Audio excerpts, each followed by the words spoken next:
प्यारे बच्चों, जैसे कि आप सभी को पता है कि दो बिंदुओं के बीच तुल्य प्रतिरोध ज्ञात करने के न्यूमेरिकल्स हम कर रहे हैं। उसी क्रम में एक नए टाइप के न्यूमेरिकल आज हम करेंगे। क्वेश्चन वही है, ए तथा बी बिंदुओं के बीच तुल्य प्रतिरोध ज्ञात करना, लेकिन अब नेटवर्क बदल जाएगा, सर्किट बदल जाएगा। तो इस प्रकार के जो सवाल हैं ये इनफाइनाइट नेटवर्क वाले हैं। ऐसा जो हमारे प्रतिरोध हैं वो इस प्रकार से जुड़े रहते हैं कि उनका कहीं अंत नहीं हो। तो इस प्रकार के सवाल करने का तरीका भी मैं आज आपको सिखाने जा रहा हूँ। देखिए प्यारे बच्चों, इस प्रकार का न्यूमेरिकल है। मान लो ये ए पॉइंट है और ये बी पॉइंट है, और ए और बी पॉइंट के बीच में बहुत सारे रेजिस्टेंस रखे हुए हैं और इस प्रकार जुड़े हुए हैं। एक आर ये हो गया, दूसरा आर ये हो गया, ठीक है। और यही चीज़, ये जो एक रिपीटिंग यूनिट है, यही यूनिट बार बार रिपीट हो रही है। एक बार ये हुई, फिर ऐसी दोबारा से रिपीट हो गई, ठीक है। ये भी आर है, ये भी आर है, ऐसी फिर अगली बार रिपीट हो गई आर और आर, ठीक है। यही यूनिट जब बार बार रिपीट होती रहेगी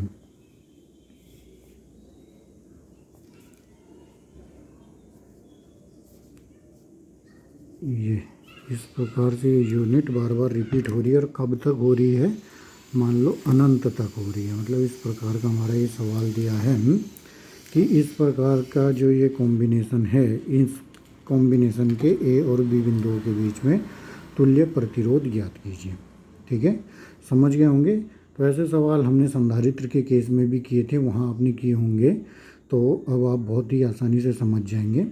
तो जैसे कि मैंने बताया आपको, आर और आर ये दोनों चीज़ बार बार रिपीट हो रही है। कहने का मतलब ये जो चीज़ है ये इसी प्रकार से आगे बढ़ रही है। यही चीज़ है मेन चीज़, इसको हमने पहली रिपीटिंग यूनिट बताया, ठीक है। अब देखिए हम क्या मानते हैं। माना टोटल का पहले ही हम एडवांस में मान लेते हैं कि माना ए व बी बिंदुओं के मध्य प्रतिरोध x है, ठीक है। मतलब ये पूरा का पूरा जितना ये कॉम्बिनेशन है, इसका जो तुल्य प्रतिरोध है, मध्य तुल्य भी लिख दिया मैंने, तुल्य प्रतिरोध कितना हो गया x, ठीक है। अब आप देखिए कि ये इस प्रकार के प्रतिरोध जुड़े हैं, एक ये एक ये एक ये एक ये कि आपको बताया भी ये चीज़ बार बार रिपीट हो रही है, ठीक है। अब जब इस पूरे का तुल्य प्रतिरोध x है और इस पूरे में से यदि हम ये दो चीज़ थोड़ा सा नेगलेक्ट भी कर दें, इनको जो चीज़ रिपीट हो रही थी शुरू में इसको हटा भी दें, तब भी तो पूरे का प्रतिरोध x ही रहेगा, क्योंकि ये सीरीज अनंत तक जा रही है। और अनंत में से ये एक दो अगर हमने हटा भी दिया तो इसके टोटल कॉम्बिनेशन पे कोई फ़र्क नहीं पड़ेगा, ठीक है। तो हम क्या करते हैं कि इस पूरे को इसको छोड़ के, मतलब जितना मैंने ये निशान लगाया है इसका भी x मान लेते हैं, ठीक है। तो कहने का मतलब है कि अब हमारा ए और बी के बीच में तुल्य प्रतिरोध कैसे ज्ञात होगा। ए पॉइंट ये हो गया और ए पॉइंट से ये रेजिस्टेंस आर लगा हुआ है और अगले से भी ये रेजिस्टेंस आर लगा हुआ है और ये जुड़ा हुआ है बी पॉइंट से, और बाकी इतना सारा है। इस सब को हमने तुल्य प्रतिरोध किसके बराबर मान लिया, x के बराबर। तो ये सारा का सारा हमारा x के बराबर होगा। तो जो हमारा पहले इतना बड़ा न्यूमेरिकल था वो घट के इतना रह गया, ठीक है। और अभी भी हमें पता है कि इन जो भी हमने ये लगाए हुए हैं इनका तुल्य प्रतिरोध कितना है, x है, ठीक है। तो उसको लेते हुए अब हम इसे सॉल्व करेंगे, ठीक है। कैसे सॉल्व होगा, ये आपको दोनों दिख रहे हैं, समांतर क्रम में हैं, तो इन दोनों का तुल्य प्रतिरोध हम ज्ञात कर लेंगे। तो तुल्य प्रतिरोध आपका समांतर क्रम का पता ही होता है, R E equal to 1/r plus 1/x, ठीक है। एलसीएम आपका आ जाएगा आर एक्स, यहाँ पे मल्टीप्लाई एक्स प्लस आर। तो जो इन दोनों का तुल्य प्रतिरोध आर ई हो गया, वो हो गया R X upon X plus R, ठीक है। ये तुल्य प्रतिरोध निकल गया। अब देखिए क्या होगा, ए ये हो गया ये R पॉइंट हो गया, इन दोनों का तुल्य प्रतिरोध R ही है, तो उसका ये कॉम्बिनेशन हो गया, ये B पॉइंट हो गया, और जो ये प्रतिरोध निकल के आया इसका मान हमें पता है RX/X प्लस R। ठीक है, अब देखिए हमें दो प्रतिरोध मिल गए और दोनों प्रतिरोध क्या हैं, श्रेणी क्रम में, तो अब इनको श्रेणी क्रम के अनुसार जोड़ देंगे। साथ में हमें पता है कि इन दोनों का जो तुल्य प्रतिरोध है वो X है, वो हम पहले ही मान चुके हैं। तो अब क्या हो जाएगा, जो हमारा तुल्य प्रतिरोध X है वो इन दोनों के श्रेणी क्रम के बराबर हो जाएगा, R plus RX/X plus R के बराबर ये होगा। ठीक है, अब इसे सॉल्व कर लेंगे और अपना X की वैल्यू फाइंड आउट करेंगे। ठीक है, तो देखिए सॉल्व कैसे करेंगे, पहले हम यहाँ से इसका एलसीएम ले लेते हैं। X ये हो गया, इसका एलसीएम हो गया X प्लस R, यहाँ R ये हो गया, इसकी मल्टीप्लाई X प्लस R में हो जाएगी, प्लस RX हो गया। ठीक है, ये X जैसा है वैसे ही रख दिया, अब इसको अंदर मल्टीप्लाई कर दें तो ये हो जाएगा RX plus R² plus RX upon X plus R। ठीक है, अब इसकी क्रॉस मल्टीप्लिकेशन कर दें तो देखिए इसकी मल्टीप्लाई यहाँ हो जाएगी X² प्लस XR, और ये इक्वलेंट हो जाएगा RX plus R² plus RX के। ठीक है, देखिए ये भी RX है, ये भी RX है, इधर भी XR है, एक ही तरफ हम इनको सबको ले लेते हैं, तो X² प्लस XR जैसा है वैसे ये दोनों जुड़ के 2XR हो जाएंगे, और इधर जब बराबर के इधर आएगा तो निगेटिव का चिन्ह आएगा, माइनस का 2XR और माइनस का R² इजिकल टू 0। तो X² ये हो गया प्लस माइनस, माइनस का निशान आएगा बड़ा वाला, तो माइनस XR और माइनस R² इजिकल टू 0। ये आपका द्विघात समीकरण बन गई। इस द्विघात समीकरण को में आपको साफ दिख रहा है, A का मान 1 है, B का मान माइनस का R है, और C का मान माइनस R² है। तो हम ABC वो आपको पता ही है, जो फॉर्मूला होता है द्विघात समीकरण को हल करने का, Dharacharya equation X is equal to minus B plus minus √B² minus 4AC upon 2A, इससे इसको सॉल्व कर लेंगे। ठीक है, देखिए क्या क्या मान आएंगे, X बराबर माइनस B का मान है माइनस R, माइनस माइनस हो गया प्लस का, प्लस माइनस √B² कर देंगे R² माइनस 4A का मान 1 है, C का मान माइनस का R² तो माइनस माइनस प्लस का R² अपॉन 2 इंटू A का मान 1 है, तो 2 जैसा है वैसे ही रहेगा। ये देखिए R², 4R², 5R² के बराबर हो जाएगा, तो X इजिकल टू हमारा R plus minus √5R² upon 2। ठीक है, देखिए ये भी R² है तो एक R बाहर हो जाएगा, तो X का मान जो आ जाएगा हमारा, देखिए क्या आ जाएगा, R प्लस माइनस R√5/2। ठीक है, तो इससे हमारे X के दो मान प्राप्त हो रहे हैं, जैसे कि आपको दिख ही रहा है। X is equal to R common लिया तो अंदर बच जाएगा आपका 1 प्लस √5/2, और दूसरा बच जाएगा X है, R कॉमन लिया 1 माइनस √5/2। ठीक है, इस प्रकार से आपने देखा X के आपके दो मान निकल के आए। अब देखिए जो भी हमारा प्रतिरोध होता है वो हमेशा धनात्मक होता है, तो ये वाला मान ही इसका माना जाएगा, ये वाला मान क्योंकि इसमें ऋणात्मक है ये नहीं माना जाएगा, तो R इंटू 1 प्लस √5/2 ही आपका फाइनल इसका आंसर होगा। ठीक है, तो प्यारे बच्चों समझ गए होंगे, कोई इतना बड़ा टिपिकल चीज़ नहीं है, ये सारी मैथमेटिक्स से ही आपने पहले सॉल्व करी हुई है, और ये चीज़ द्विघात समीकरण को ही हमने सॉल्व किया।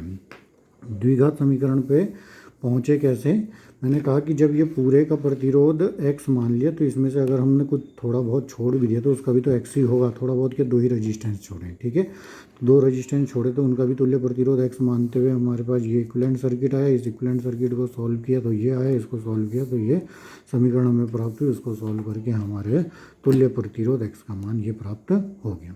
ठीक है, तो प्यारे बच्चों इस प्रकार का एक और न्यूमेरिकल आप को बता देते हैं, जिससे कि आपका ये कॉन्सेप्ट और क्लियर हो जाए। है वही चीज़, A पॉइंट ये हो गया और B पॉइंट ये हो गया, और इनके बीच में प्रतिरोधों को अब क्रम बदल दिया, एक यहाँ जोड़ दिया और एक यहाँ जोड़ दिया, ये भी R प्रतिरोध है, ये भी R प्रतिरोध है, इस प्रकार से दो जोड़ दिए, फिर यही चीज़ बार बार रिपीट कर दी, एक यहाँ जोड़ दिया और एक को यहाँ जोड़ दिया। यही कॉम्बिनेशन लगातार अब हम फॉलो कर रहे हैं। एक को यहाँ जोड़ दिया, एक को यहाँ जोड़ दिया, और ये प्रक्रिया हमारी लगातार चलेगी। और यहाँ जोड़ दिया, यहाँ जोड़ दिया, और यहाँ जोड़ दिया, यहाँ जोड़ दिया। इस प्रकार ये एक बहुत इनफाइनाइट सीरीज बन गई, बहुत लंबी सीरीज बन गई। अब हमें इस सीरीज का ही तुल्य प्रतिरोध याद करना है। ठीक है, जैसे कि पहले बताया रिपीटिंग यूनिट ढूंढनी है। देखिए रिपीटिंग यूनिट इसमें ये है, ऐसे ना, आर आर ये वाली ये वाली ये वाली ये बार बार रिपीट हो रही है। तो हमने ये रिपीटिंग यूनिट इतना जो क्या माना, वही चीज़ मानी कि माना ए व बी के मध्य तुल्य प्रतिरोध कितना मान लिया, एक्स है, एक्स ओम है। ठीक है, तो ए और बी के बीच तुल्य प्रतिरोध एक्स मान लिया। और अगर उसमें से हमने ये दो चीज़ जो रिपीटिंग यूनिट इनको हटा भी दिया तब भी पूरे कॉम्बिनेशन का एक्स ही रहेगा, क्योंकि इतने बड़े में से थोड़ा बहुत हटा भी दें तो उस पर कोई भी इफेक्ट नहीं पड़ता है। ठीक है, तो इस प्रकार से हमारे ये बना। अब इसको हमने आगे सॉल्व करते हुए देखें, तो सॉल्व करेंगे तो इस प्रकार से इसका एक छोटा सूक्ष्म सर्किट इस प्रकार से बन जाएगा। ये भी जो रिपीटिंग यूनिट है आर, और इसके साथ ही ये रिपीटिंग यूनिट आर, और साथ में एक चीज़ एक्स और जोड़ दी। ठीक है, जब हमने कहा पूरे का एक्स है तो इसमें जो चीज़ दो छोड़ के अन्य का भी एक्स ही होना चाहिए। तो इस प्रकार ये आ गया। ठीक है, इसको सॉल्व करेंगे तो ये आर और एक्स ये दोनों श्रेणी क्रम में है, क्योंकि इसमें धारा जाएगी तो धारा इसी से होके जाएगी, दोनों श्रेणी क्रम में है। तो अब क्या हो जाएगा हमारे पास, इनको सॉल्व करने पे श्रेणी क्रम में डायरेक्ट सॉल्व हो जाता है। ये आर ऐसे ही है, और इसके साथ ये दोनों जुड़ के समांतर क्रम में जुड़ जाएगा आर के, और क्या होगा आर प्लस एक्स। ठीक है, अब हमारे पास एक आर और एक आर प्लस एक्स, ये दो समांतर क्रम में आ गए। तो ए और बी के बीच तुल्य प्रतिरोध हमें पता भी है एक्स है, और दोनों समांतर क्रम में है। तो एक्स इजिकल टू कितना हो जाएगा, जब दो समांतर क्रम में होते हैं तो मैंने आपको कॉन्सेप्ट बताया था कि ऊपर दोनों की क्या करते हैं, ऊपर मल्टीप्लाई करते हैं और नीचे दोनों का सम कर देते हैं। तो R into R plus X upon R plus X, इस प्रकार से ये हो जाएगा। ये आप समझ गए होंगे। जब दो प्रतिरोध आपके समांतर क्रम में थे तो उन दोनों प्रतिरोधों को समांतर क्रम में सॉल्व करके हम ऐसे करते थे कि ऊपर दोनों की मल्टीप्लाई करते थे और नीचे दोनों को जोड़ते थे। ठीक है, अब हम इसे और सॉल्व कर देंगे। आर आर जोड़ के 2r हो जाएगा, ऐसे इसके अंदर मल्टीप्लाई हो जाएगी। तो देखिए क्या क्या होता है, समझिए। एक्स ऐसे ही है, इसके अंदर मल्टीप्लाई कर दी तो R square plus R X हो गया, नीचे की है 2r प्लस एक्स। ठीक है, अब इनकी दोनों ये इसके अपॉन में एक हो जाएगा, इन दोनों की मल्टीप्लाई हो गई। ठीक है, मल्टीप्लाई हो गई तो क्या हो गया, ये एक्स की मल्टीप्लाई 2r प्लस एक्स से हो गया, और ये 1 से मल्टीप्लाई हो गया R square plus R X, जैसा है वैसे हो गया। ठीक है, अब इन दोनों के अंदर मल्टीप्लाई कर दी तो 2rx plus X square equal to R square plus R X, जैसा है वैसे होगा। ठीक है, अब वही सॉल्व करेंगे इसको हम। ये सारी चीज़ इधर लिए हैं, एक्स स्क्वायर जैसा है वैसे ही प्लस 2rx जैसा है वैसे ही, ये इधर आके माइनस का rx हो गया, माइनस का आर स्क्वायर इजिकल टू 0। ठीक है, एक्स स्क्वायर और ये प्लस माइनस माइनस चिन्ह बढ़ेगा आएगा तो प्लस का R X minus R square equal to 0। अब यही हमारा द्विघात समीकरण बन गए। इसको सॉल्व करेंगे श्रीधराचार्य मेथड के द्वारा। पहले ए देख लीजिए, प्लस का 1 है, बी इजिकल टू प्लस का आर है, और सी इजिकल टू माइनस का आर स्क्वायर है। सॉल्व कर दें श्रीधराचार्य की इक्वेशन से, तो एक्स इजिकल टू क्या होता है, minus B plus minus under root B square minus 4ac upon 2a। ठीक है, इसे सॉल्व कर लीजिए तो देखिए क्या होगा, x बराबर माइनस बी का मतलब माइनस का r हो जाएगा, plus minus under root B square R square हो जाएगा, माइनस 4ac, 4 जैसा वैसे ही a की जगह 1 रख दो, c की जगह माइनस का आर स्क्वायर है तो ये रख दिया, अपॉन 2 इंटू a का मान 1 है। ठीक है, अब इसे ही देखिए सॉल्व करते हुए लिख रहे हैं हम, यहीं पे लिख लेते हैं। तो देखिए एक्स इजिकल टू कितना आ रहा है, माइनस आर जैसा है वैसे ही रखा, फिर प्लस माइनस जैसा है वैसे ही अंडर रूट आर स्क्वायर हो गया। ये देखिए माइनस था और ये भी माइनस है, तो माइनस की गुणा माइनस में होगा तो प्लस का हो जाएगा 4r स्क्वायर और अपॉन में कितना आ जाएगा 2। ठीक है, तो x इजिकल टू क्या हो गया minus R plus minus under root 5r² हो गया, अपॉन में कितना आ गया 2। ठीक है, अभी इसको हम और सॉल्व करेंगे। r² का जब अंडर रूट है तो बाहर निकल जाएगा, तो minus R plus minus R root 5/2। ठीक है, ये हो गया हमारा minus R plus minus under root 5r/2।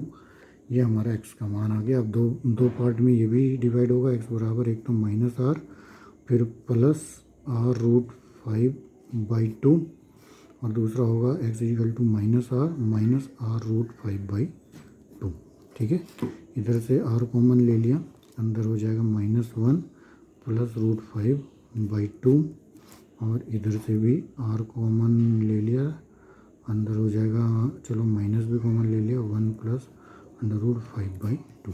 ठीक है, इसमें r का मान रखने पे जो भी धनात्मक होगा वही हमारा उत्तर होगा। ठीक है, इस प्रकार हमने इसको भी सॉल्व कर लिया और समझ गए होंगे। बाकी कुछ नहीं है, केवल रिपीटिंग यूनिट देखनी है और जब रिपीटिंग यूनिट हमें पता चल जाएगी तो उसी रिपीटिंग यूनिट को छोड़ते हुए बाकी सबको x मान लेंगे और सॉल्व करके द्विघात समीकरण का प्रयोग करके हम अपने x का मान ज्ञात कर लेंगे। ठीक है, तो आज के लिए प्यारे बच्चों इतना ही। इन दोनों प्रकार के सवाल आपने समझ लिए होंगे।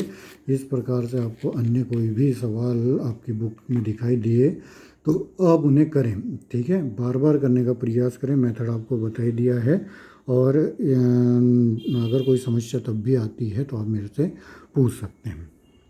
बहुत बहुत धन्यवाद।